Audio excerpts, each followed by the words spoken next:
Joriy yilning 5-mart kuni O'zbekiston Respublikasi Ichki ishlar vazirligi Jinoyat qidiruv bosh boshqarmasi, Toshkent shahar Ichki ishlar bosh boshqarmasi xodimlari bilan hamkorlikda o'tkazilgan Chilonzor tumanidagi tezkor qidiruv tadbiri natijasida giyohvandlik vositalarining noqonuniy muomalasi bilan bog'liq holat aniqlandi.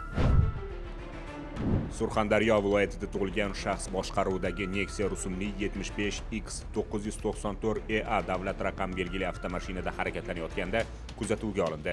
Mazkur shaxs avtomashinada kelib, maxsus xaridorga 20 ming Amerika Qo'shma Shtatlari dollari evaziga 1 kilogramm opiy giyohvandlik vositasini sotayotgan vaqtda tezkor xizmat vakillari tomonidan ushlandi. Jinoiy guruhning yana 2 vakili o'z boshqaruvidagi Cobalt rusumli 75S077MA davlat raqam belgili avtomashinada qochishga urindi. Biroq ularning bu rejasi ish bermadi va shu zahotiyoq qo'lga olindi.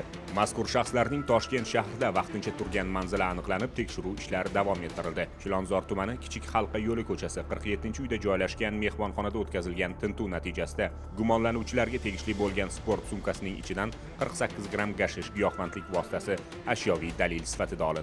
Tezkor tadbir davomida aniqlangan giyohvandlik vositalarining barchasi belgilangan tartibda rasmiylashtirildi. Hozirda olingan ashyoviy dalillar manbasini aniqlashga qaratilgan tezkor qidiruv tadbiri davom ettirilmoqda.